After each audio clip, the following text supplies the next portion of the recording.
and I heard a call from the driveway. Hottie! Hottie! I went, uh-oh. Oh, no. What is this? That's not a good sound. Not a good sound.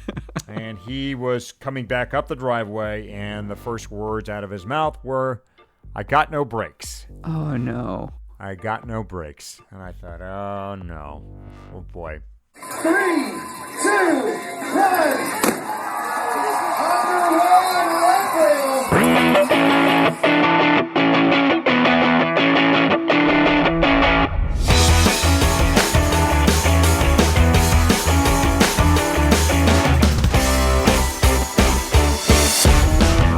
Leadville, the podcast for the 100-mile mountain bike race, the show that breaks down, builds up, gets you ready, and freaks you out for the highest and hardest one-day mountain bike race in the country. Hottie and Fatty here with a bonus episode featuring Hottie.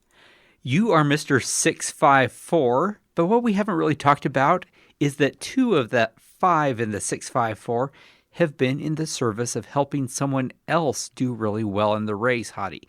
In this bonus show, I wanted to have you tell your story of working with and for a friend. But before we do that, I want to talk a little bit about Banjo Brothers. Of course, they are sponsoring this bonus episode of the podcast. And, remember last week when we were in Beaver, Utah, racing the Crusher and the Tusher? Do you remember I had a backpack? Oh, you did? Yeah, you were carrying some of your gear around a very attractive backpack. It was a nice-looking backpack, kind of looked like a canvas commuter backpack, and in fact, it was a commuter backpack from Banjo Brothers. What you did not know until, of course, I showed you and showed everyone who would take a look, is that the Banjo Brothers commuter backpack has a nice waterproof lining on the inside, and the thing is just cavernous. So I used this commuter backpack as my drop bag for the top, where at the finish line we could get a change of clothes.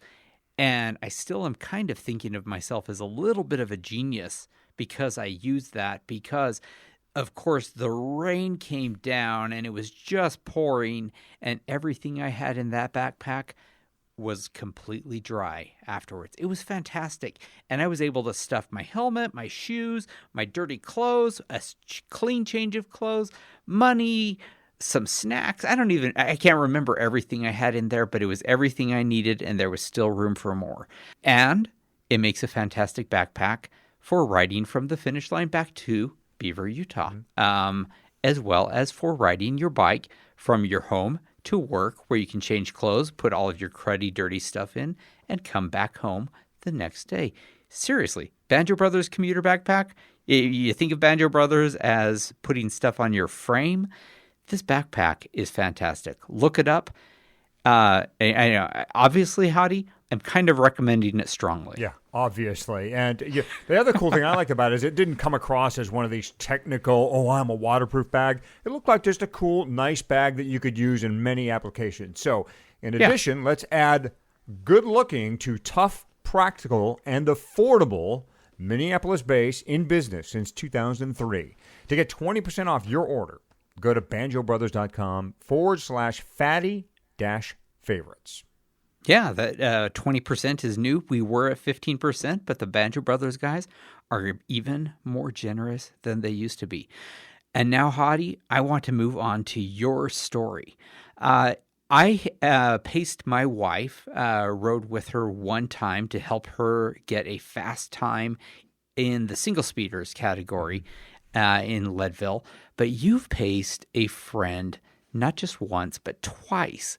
Who was this guy, and why did you think it was worth, your day on the bike as well as training, I'm sure, to pace him? Yeah, this guy is somebody we all love in this little area of Los Angeles. His name is Greg Johns. We lovingly call him Papa. Yes, he is the elder statesman of the crew we kind of run with down here.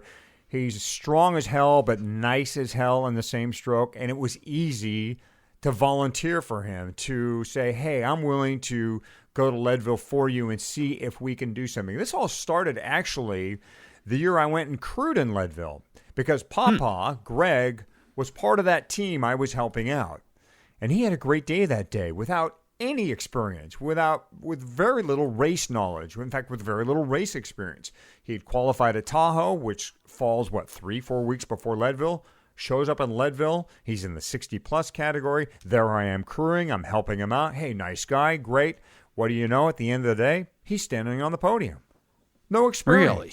Never been to Leadville. Hardly had a clue really about mountain bike racing. Just he's a strong guy. He rides a lot. And he was able to take that ability, that talent, and get himself on the podium at Leadville. And it got me to thinking right away as I was watching him stand on the podium there.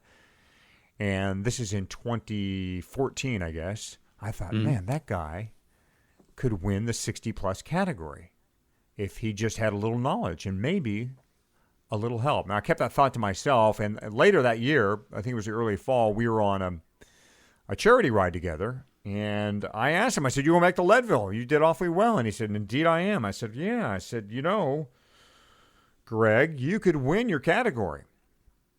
Showing up at Leadville and landing on the podium is not something most people do. And he goes, no, that's true. I said, how about if I came and helped you? And we train together, and I go to Leadville, and we see if we can't put something together. And he thought that was a great idea. So that was in October. We both first needed to get. I think he was in the following year's race already, but I needed to get in. I had not raced since 2013. So I needed to get in. I tried the lottery, of course, and of course failed. Yeah. So plan B was to go. I'd been going to Tahoe quite a bit, and I'd gotten in through Tahoe a couple of times. We made plan B Cedar City, which used to be a qualifier for the Leadville Series. And so we went and lined it up in June in Cedar City. And all this time we were starting to talk a lot, prepare for what we thought was going to be our day in Leadville. We both went to Cedar City, and I believe he was in already. He was just looking to move up in his corral position, and I got a coin at Cedar City. I saw you there, in fact, at Cedar City that year. And so we were in. After our little June run out to Utah there, we managed to get into the Leadville Trail 100. We were off and running. We continued to train together. This guy's a strong rider, Fatty. He puts in a lot of road miles down in an area called the Palos Verdes Peninsula. He typically climbs per week, boy. He must climb 5,000 to 6,000 feet a day. He's putting in over 20,000 feet a week on a road bike a lot of times. Yeah. Just as a matter of practice. So strengthening a roadie who loves to climb. Yeah. So yeah, he's definitely got some of the pieces of the puzzle already in place. Yeah. So there wasn't a lot to do other than let's get our mountain bikes and put in some days on the mountain bike to kind of augment or add to what you already have, which is clearly a strong engine, which is clearly somebody talented enough to be on the podium in the 60-plus category. So we trained hard. He's a pretty quiet guy. He doesn't talk a great deal about what's going on in his head. He's very grateful and very thankful, but I think at this point we were starting to mount a little bit of mental pressure on him, unbeknownst to me and the other people around him. Interesting. Because, here's a guy who is not accustomed to having people come along and saying, hey, I want to help you. I think you can win. Just not part of what he's done a lot of, Yeah. But we moved forward anyhow, and we got a house in Leadville. We roomed together. We brought our wives. Mrs. Hottie was there. Beth, his significant other, were also there. Lovely lady. She was a big help, too. And we were ready to go. We'd gotten there a week before. We were all set. Stuff seemed to be going on great. How were his spirits? I mean, did he seem anxious? Did he seem excited? Where was his head? Yeah, I think more anxious than excited. And again, I think unknowingly, that's not uncommon. Yeah, right? I think unknowingly we put a certain amount of pressure. In addition to, myself offering to help him, our whole team knew what was up, and we were on the Hot Wheels cycling team. So they had the cycling team. They knew what was going on. They were all pulling for us. Probably people at corporate knew, too. A good part of the South Bay community knew what was going on. So, and again, I don't think he is accustomed to working and riding under those kind of conditions. He wants to ride for pleasure, and right. He while I know he wanted to win and I know he wanted to finish high again or have a good day, I think we did throw a lot his way mentally, and that could more have, attention than he wanted. Yeah, is what it sounds like. Yeah, and that popped up on race morning. In fact, so we did our due diligence during the week. We rested a lot. We planned. We talked about splits and how fast we wanted to go. We set all that stuff out well in advance. We took it easy on our rides. We didn't overdo it. He is Mr. Prep. He brings everything. He has a Sprinter van, so he had that thing packed full of everything he thought he would ever need to pull off this ride, including 2 bicycles and all of our bikes, of course, and tools galore. So he was well stocked.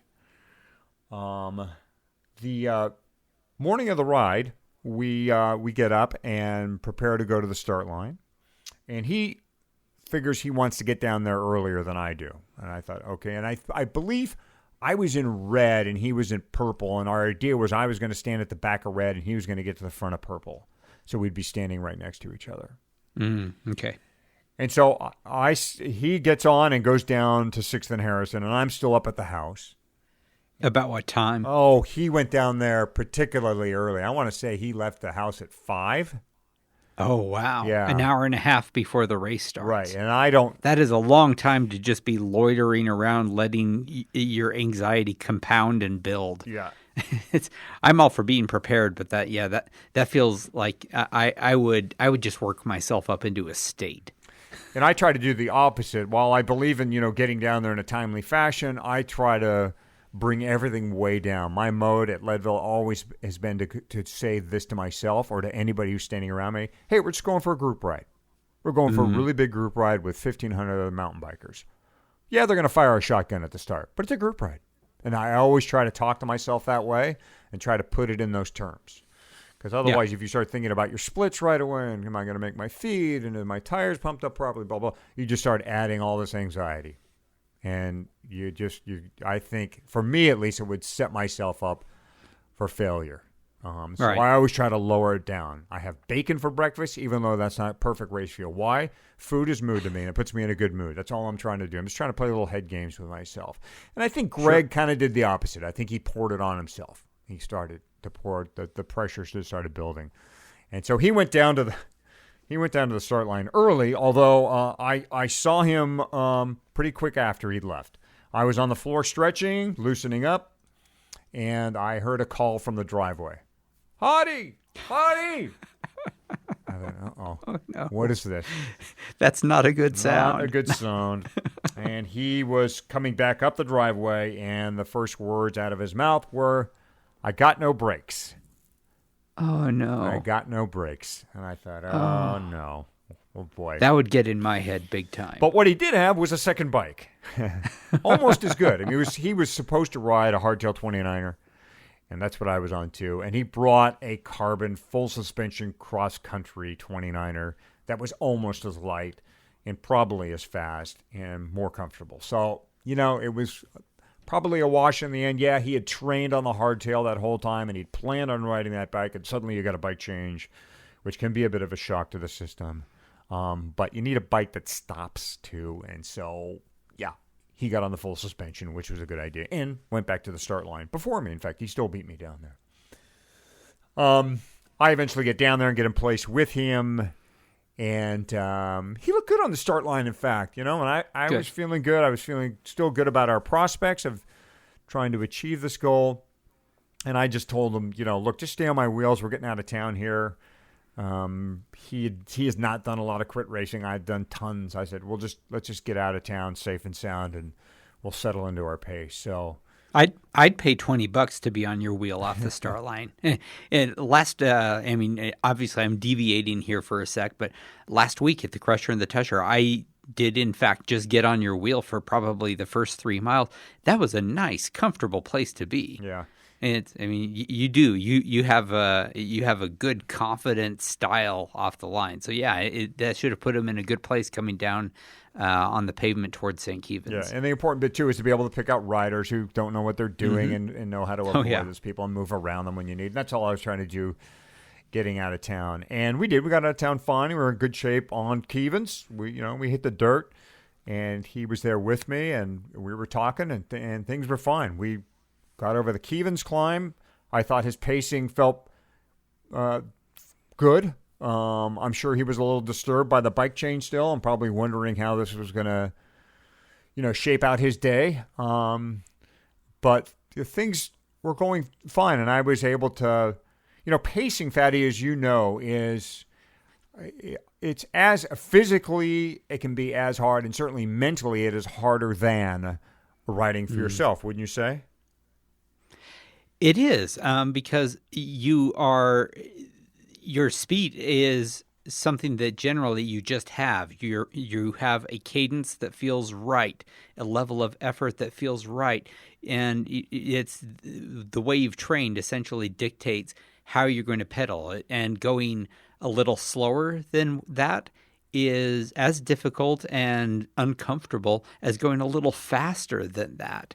Riding for someone is something that is definitely a learned skill, and I'm kind of interested in how you were feeling trying to go at his pace as opposed to at your pace. Yeah, well, we'd done some of it in training, I was familiar with his pace. Although Leadville, the speeds do pick up at Leadville, so I was just trying to make sure that I was going fast enough, and it felt like I was doing that. And so in addition, to that physical change that you're going through, there's the mental taxation as well. You're thinking, you're trying to go, you're constantly making adjustments. You're constantly trying to think, is there too much of a gap? Is that person comfortable? You're talking back to them more than you would as a soloist. Mm-hmm. So there's all these things going on that make it this much, much different challenge than when you're riding for yourself. But with all that said, we were doing fine. We almost made our split to Pipeline. We stopped for a feed there. Then we continued on Twin Lakes. Of course, we were lined up in the alternate feed zone, which I have firmly advocated in our last show. We got our feed there. And then we ran into our next little spot of trouble on the Columbine climb. And it wasn't Greg so much. It was me this time. We started ascending Columbine, and we were still in the tree section, and Greg was behind me, and I was asking him how the pacing go, how do you feel? He said, this is just right here. And we were doing good going up Columbine. And somebody come up alongside me and said, your back tire looks a little soft there. And I thought, what? And I looked back at it, and I went, oh, it does seem a little squishy. Yeah. And I said to Greg, I think I might be going flat. And he's like, okay, what do you want to do? And I said, let me think about it. It's not going flat that fast. And so we just kept climbing, actually, because I kind of was bouncing on the back, and it wasn't bottoming out or anything. It wasn't losing air quickly. So I was trying to figure out, okay, how do I want to do this? Do I want to stop and top off and see if the sealant does its job? Do I want to change and put a tube in to ensure that I don't have to stop again? Or C, do I want to ride to the top ahead of him and hope that somebody has a pump at the turnaround? Because I thought the sealant was starting to grab it. Whatever it was, a puncture or something maybe I picked up along the way, I thought, I think this is stopped. I don't think I'm losing any more air. I think I'd lost whatever it was. So we counseled, and it's a weird thing to do on the Columbine climb, and we decided the best thing to do, the fastest thing to do would be for me to ride ahead. And we're getting near the top of the tree line at this point. Ride ahead, go to the turnaround, yell for a pump, top it off, and then he came around, I could just catch back on with him again. We could descend together. Wow. And you were strong enough that you actually could ride ahead of him. Yeah, I could. Yeah, that was why it was part of the plan there. So that's exactly what I did. I went ahead, and I got to the turnaround. As I'm coming, you descend into the turnaround there. I'm yelling out, pump, pump, pump. And some people are looking back and like, what? And I was like, pump. And finally I got somebody's attention. They went, and the guy ran. And he fished out a floor pump. Because for me, I wanted the floor pump. Because I figured that would be the fastest way to do it. As opposed to CO2 or trying to grab a hand pump or all those other options. A floor pump's going to be your fastest way. And I just put two and two together that I thought they must have a floor pump in there. And sure enough, they did. But the floor pump that came out was, let's just say, below... fatty Hottie standards. This thing was not good. It was not a Silka Super Pista. No, far from it. I may have come out of the dollar store the day before or something like that. Kmart special from 1974. Yeah, it was a little rough. It had a hard time holding onto the valve stem, and I was struggling. And now you're starting to breathe hard, and the guy's trying to help me. And I think some CO2 came out eventually. And by this time, I did not see him, but Greg had passed me. He'd made the turnaround, and he just kept going. I don't even know if he saw me there. He just kept going. And eventually I got some air in this tire, and I started to descend to Columbine, trying to look for him the whole time, figuring he'd gone by me. I made it halfway down Columbine. I felt it getting squishy again. Stopped, more CO2, got back on, got down to the feed, and where I learned that he had already gone through Twin Lakes, alternate feed zone. Yeah. So at this point, I'm in chase mode. Now instead of pacing somebody, I'm trying to bridge the gap. Totally different mode, right? It is a much different mode, and what's amazing is, and I experienced this, a 1 minute stop to pee or a 3 minute stop to change a tire doesn't feel like very much, but the gap that generates is enormous, and the amount of time it takes to actually recoup that kind of loss is incredible. So I'm not knowing the story. I am curious whether you two ever either got back together, if that was it for the day. Yeah, no, the gap was worth about an hour that I was not with him. I went through Twin Lakes and went to Pipeline feed and still had not caught him.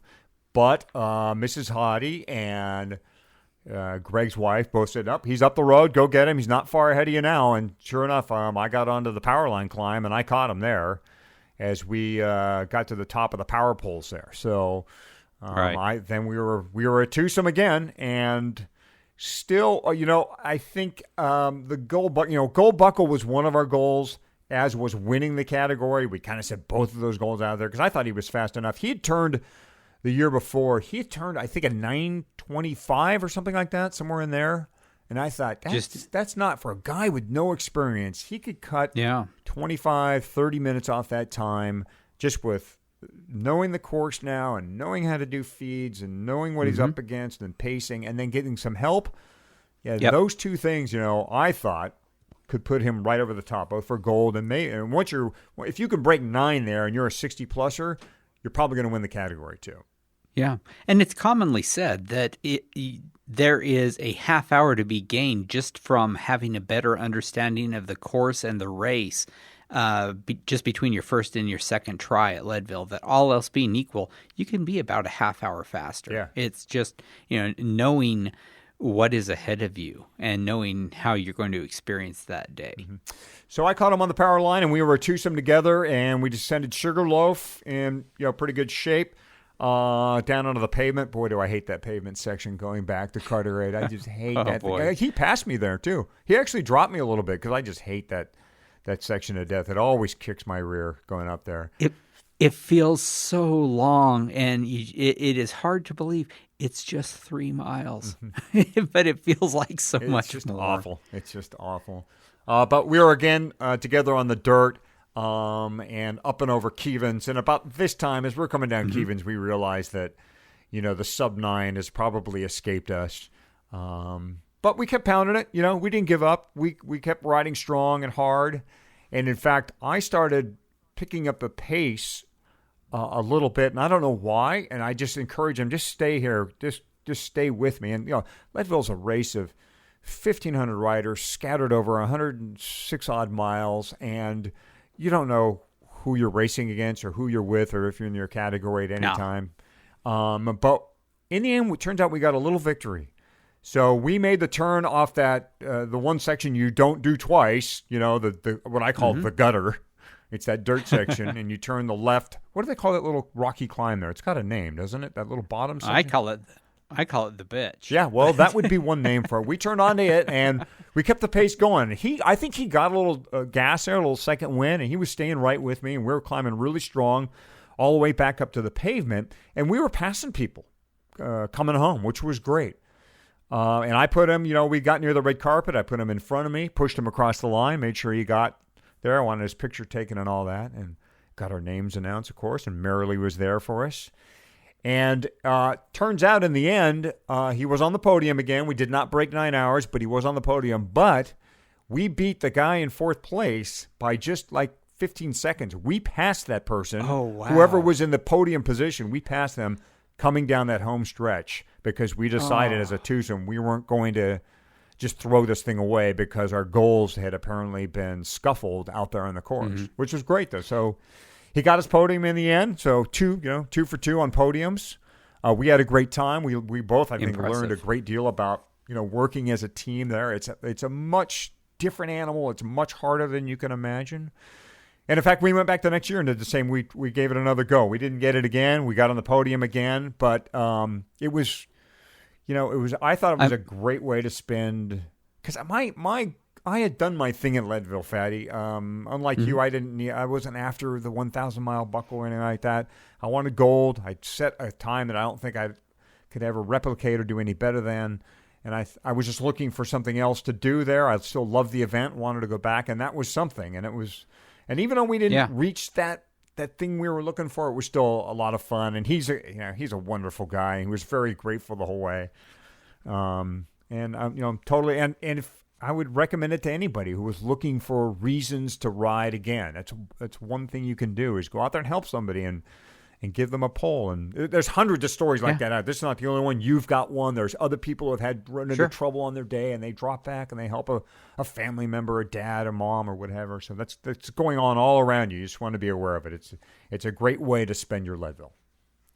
It really is kind of a fun way to do the race, at working with and toward helping someone with their goals. I think there's some interesting key learning / takeaways with your day or days there, and that is, it is easy to get so carried away and so excited about the person's race that you're helping that you can inadvertently and innocently really freak them out. I mean, we put that in our intro every episode of this race, but people really do get freaked out all on their own about this race. Yeah.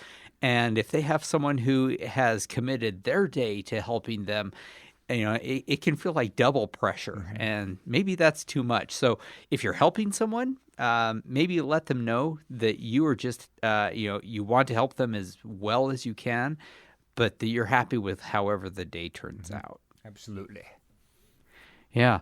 Well, that is a great story. A 3-time podium in the 60 plus, and you got to be a part of 2 out of those 3. That's amazing, Hottie. It was, it was. I'm still very proud of him and what he did, and actually, it was 3 for 3. I fed him on one of them too, so I was there for all 3. Oh, that's right. And you were part of all 3 of his races. Yeah, that's awesome. Yeah, he's a fantastic guy, and if he called me tomorrow and said, "Hey, I think I want to go back and give it a go," I would seriously consider going to help him because he's that cool of a guy. All right. Well, Papa, I hope that you are listening to this episode. Give Hottie a call. We'll find a way to get you into this thing. So let's call that a wrap for this bonus episode, Hottie, and remind everyone that this podcast can be found on Apple Podcasts, Google Music, and, of course, our home website, Leadville100podcast.com. Subscribing, rating, and reviewing us on Apple Podcasts in particular helps others who have caught this crazy endurance cycling bug.